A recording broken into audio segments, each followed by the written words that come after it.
D'abord, le marché est bagarré, c'est une bonne nouvelle, parce que c'est un marché en croissance. Nous venons du monde de la data et de la performance, donc c'est un secteur qui reste en très forte croissance, et c'est probablement notre différenciant principal à l'origine.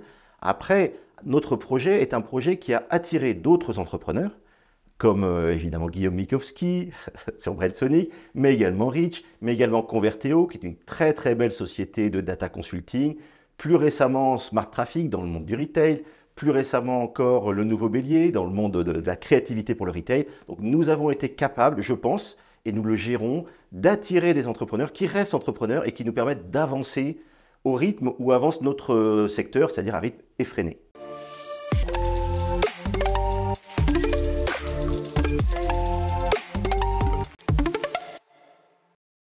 Bonjour à tous, je suis Pascal Guibert, bienvenue dans le 12-20. Pour cette deuxième saison, nous sommes allés interviewer 12 dirigeants fondateurs de groupes de com des années 2020.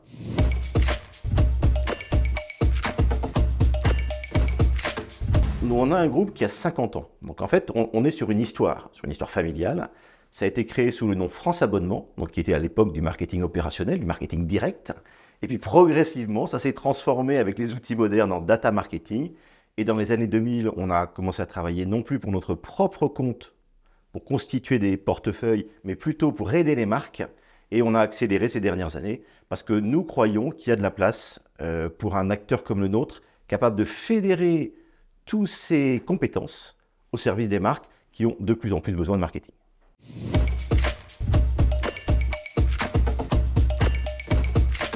Alors, en 50 ans, beaucoup. Alors, je ne vais pas revenir au départ. Bien évidemment, on a eu des difficultés, comme beaucoup d'entreprises sur 50 ans, on a eu des difficultés un peu financières à la fin des années 90. Donc, nous les avons résolues. C'est pour ça que depuis, nous sommes cotés, mais pour une petite raison. Alors, c'est un tout petit flottant.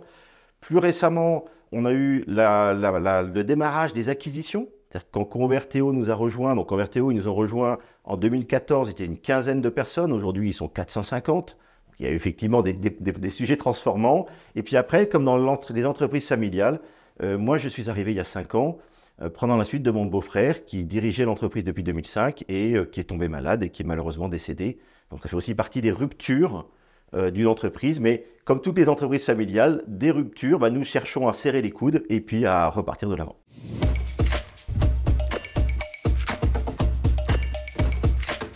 Alors, on est au début de l'affaire, hein. Bien évidemment, un groupe familial comme le nôtre, on vise les 50 prochaines années. Donc, on est vraiment au début de quelque chose.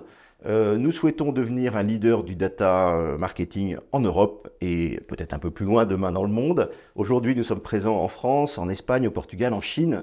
Bien évidemment, nous voulons nous étendre et nous pensons que nous avons encore besoin d'entrepreneurs qui nous rejoignent avec des compétences que nous n'avons pas. Nous n'achetons jamais de part de marché. Les entrepreneurs qui nous rejoignent nous apportent quelque chose que nous n'avons pas et ils intègrent ensuite le management du groupe. Et en fait, ce qui nous permet de prendre des décisions qui ne sont pas toujours stupides, c'est aussi parce qu'on utilise les cerveaux extrêmement différents de gens qui sont créatifs, technologues, spécialistes de la data, spécialistes du marketing, et c'est probablement ce qui nous rend un peu spécifiques sur le marché.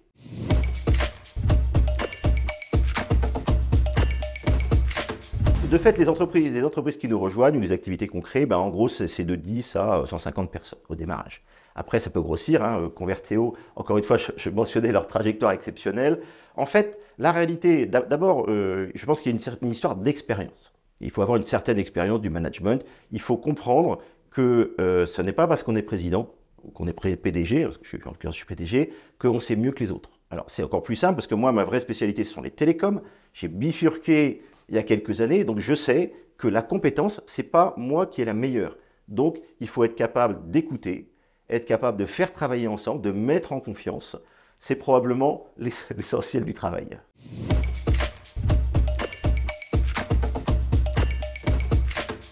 Là-dessus, je pense que c'est aussi une histoire d'expérience. Je suis entouré de gens en qui j'ai confiance. Parce que aussi, quand on explicite notre projet, que ce soit pour une embauche ou une société qui nous rejoint, on prend le temps d'expliquer qui on est. Il rencontre d'autres personnes dans le groupe, non pas pour que les gens se ressemblent, parce que les gens ne se ressemblent pas.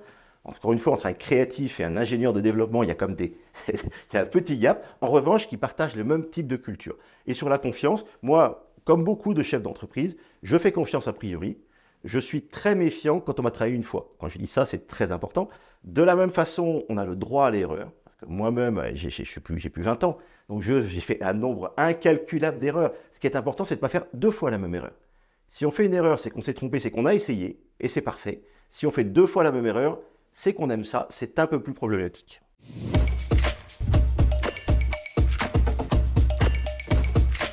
On utilise beaucoup de coachs dans l'entreprise pour certains sujets plutôt liés à du management ou à la transformation. Quand on fait une très forte croissance, on a besoin aussi d'adapter. Il faut que les managers des différentes entités eux-mêmes progressent, avancent, parce que ce n'est pas pareil d'avoir une entreprise de 10 personnes, vous le mentionniez tout à l'heure, et puis d'un seul coup, l'entreprise fait 50, 100, 200 personnes. Ça demande de s'adapter, donc il y a du coach qui est plutôt là pour accompagner.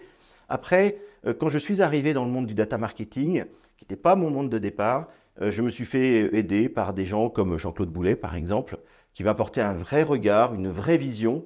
Et d'abord, c'était une relation très amicale. Et ensuite, j'étais toujours très impressionné par la sagesse, même si, évidemment, en termes de technologie, je n'avais pas besoin de beaucoup de support. En termes de métier, en termes d'environnement, voilà, on peut dire que ça fait partie des gens qui m'ont aidé.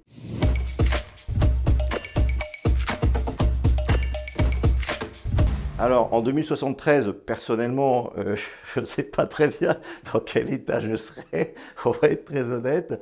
Moi, si un jour je m'arrête, et bien évidemment un jour je m'arrêterai, c'est partie du cycle. Moi, mon rêve, c'est évidemment de repartir en Bretagne pour naviguer, qui est ma vraie passion dans la vie. Mais voilà. Et le groupe, lui, aura continué.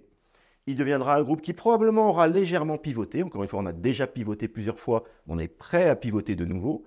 Donc on sera toujours certainement dans le secteur de la data, du marketing au sens large, mais on peut aussi avoir des nouvelles extensions. Et ben, j'espère qu'on sera surtout une très belle réussite et qu'on emploiera beaucoup de gens.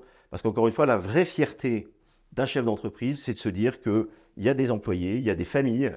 Je ne dis pas qu'elles ont besoin de nous, parce que la réalité, c'est que Dieu merci, dans nos secteurs, les gens arrivent à trouver du travail, mais on arrive à trouver un environnement où ils arrivent à s'épanouir, d'abord à faire vivre leur famille et puis à s'épanouir. Donc c'est vraiment ça la satisfaction principale d'un chef d'entreprise.